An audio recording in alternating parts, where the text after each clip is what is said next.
తెలంగాణలో క్యాబినెట్ విస్తరణ ఇప్పట్లో లేనట్టేనా? ముఖ్యమంత్రి రేవంత్ రెడ్డి ఇటీవలి ఢిల్లీ పర్యటనలో కాంగ్రెస్ అగ్రనేత రాహుల్ గాంధీతో సమావేశమైనప్పటికీ క్యాబినెట్ విస్తరణపై తక్షణ నిర్ణయాలేవీ తీసుకోలేదట. ప్రస్తుత తెలంగాణలో ఈ ప్రక్రియ వాయిదా పడటానికి పలు రాజకీయ అంతర్గత సమీకరణాలు ప్రధాన కారణాలుగా ఉన్నాయట. ఇంతకీ క్యాబినెట్ వాయిదా పడటానికి అంతర్గత సమీకరణాలకు లింక్ ఏంటి? అంతకు మించి ఇంకేమైనా కారణాలున్నాయా? ఖాళీగా ఉన్న 2 మంత్రి పదవులు భర్తీతో పాటు కార్పొరేషన్ చైర్మన్ల రెన్యువల్ కూడా ఇప్పట్లో లేనట్టేనని చర్చ జోరందుకుంది. Let's watch this exclusive report.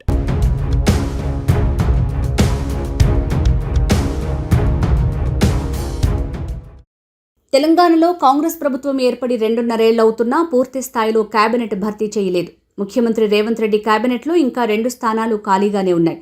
మరోవైపు కార్పొరేషన్ చైర్మన్లను సైతం పూర్తి స్థాయిలో భర్తీ చేయటం లేదు. దానికి కారణాలు లేకపోలేదన్న గుసగుసలు గాంధీ భవన్లో వినిపిస్తున్నాయి.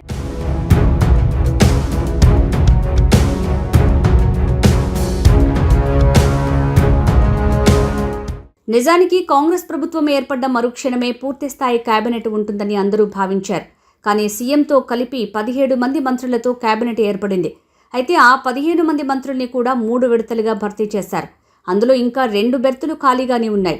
వాటి కోసం పెద్ద ఎత్తున ఆశావహులు ఢిల్లీ స్థాయిలో అలుపెరుగక పైరవీలు చేస్తూనే ఉన్నారు.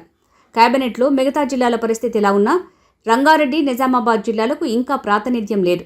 వీటితో పాటు సామాజిక వర్గాల వారీగా మెజారిటీ కులాలైన యాదవ, లంబాడాలకు కేబినెట్లో స్థానం కల్పించలేదు. దాంతో ఆయా సామాజిక వర్గాల నుంచి అవకాశం కల్పించాలని ఒత్తిడి తెస్తున్నారట ఆశావహులు. మరోవైపు కాంగ్రెస్ పార్టీ అగ్రనాయకుడు రాహుల్ గాంధీ చెప్పినట్టుగా కుల గణన చేశారు.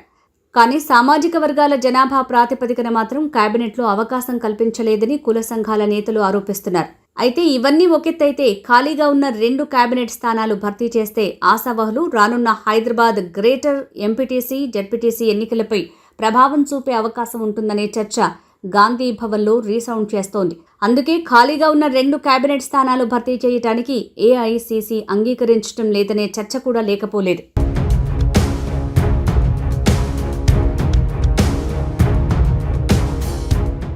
కాంగ్రెస్ పార్టీ గెలుపు కోసం పనిచేసిన కింది స్థాయి నాయకులకు పదవులు కల్పించడంలో పార్టీ కొంత ఆలస్యం చేసిందనే చర్చ నడుస్తోంది. అందులో గ్రామ స్థాయిలో ప్రతి ఇల్లు తిరిగి కాంగ్రెస్ పార్టీకి ఓటు వేయించిన కార్యకర్తకు సర్పంచ్ పదవైనా వచ్చింది. అయితే ఎంపీటీసీ, జెడ్పీటీసీ ఎన్నికలు కూడా నిర్వహించలేకపోతోంది కాంగ్రెస్ ప్రభుత్వం. కొన్ని నామినేటెడ్ పదవులకు తోడు సర్పంచ్, మున్సిపల్ ఎన్నికల్లో కొందరికి ఛాన్స్ ఇచ్చినప్పటికీ ఇంకా బోల్డ్ మంది నిజమైన కార్యకర్తలు ఖాళీగానే ఉన్నారట. వారికి ఇంకా పూర్తి స్థాయిలో పదవులు రాలేదు. అందులో మెజారిటీ కార్యకర్తలు అధికార ప్రతినిధులుగా, కార్పొరేషన్ చైర్మన్లుగా, ఎమ్మెల్సీలుగా ఛాన్స్ దక్కించుకునేందుకు విశ్వ ప్రయత్నం చేస్తున్నారు. అయితే కాంగ్రెస్ ప్రభుత్వం మాత్రం ఇప్పుడు ఖాళీగా ఉన్న మంత్రి పదవులు కానీ, కార్పొరేషన్ చైర్మన్ పదవులు కానీ భర్తీ చేయటానికి మీనమేషాలు లెక్కిస్తోంది. ఇదిలా ఉండగా ఈ భర్తీ ప్రక్రియ మరింత ఆలస్యమైతే పదవులు ఆశించి భంగపడ్డవారు రానున్న గ్రేటర్ హైదరాబాద్ ఎంపీటీసీ, జెడ్పీటీసీ ఎన్నికల్లో పనిచేస్తారో లేదో అన్న ఆలోచనలో కాంగ్రెస్ హైకమాండ్ పడిందట. తెలంగాణ కాంగ్రెస్లో ఆశావహుల ఎదురుచూపులకు ఆ పార్టీ హైకమాండ్ ఎటువంటి ట్రీట్మెంట్ ఇస్తుందోనన్నది తీవ్ర ఆసక్తికరంగా మారింది. అయితే పదవుల పందేరంలో ఆశావహులు భంగపడితే ఎలా అని కూడా అధిష్టానం లెక్కలు వేసుకుంటోందట. ఈ నేపథ్యంలో కేబినెట్ విస్తరణ గానీ, కార్పొరేషన్ చైర్మన్ల భర్తీని గానీ తాత్కాలికంగా వాయిదా వేయటం మంచిదన్న నిర్ణయానికి అధిష్టానం వచ్చినట్టు చెప్తున్నారు.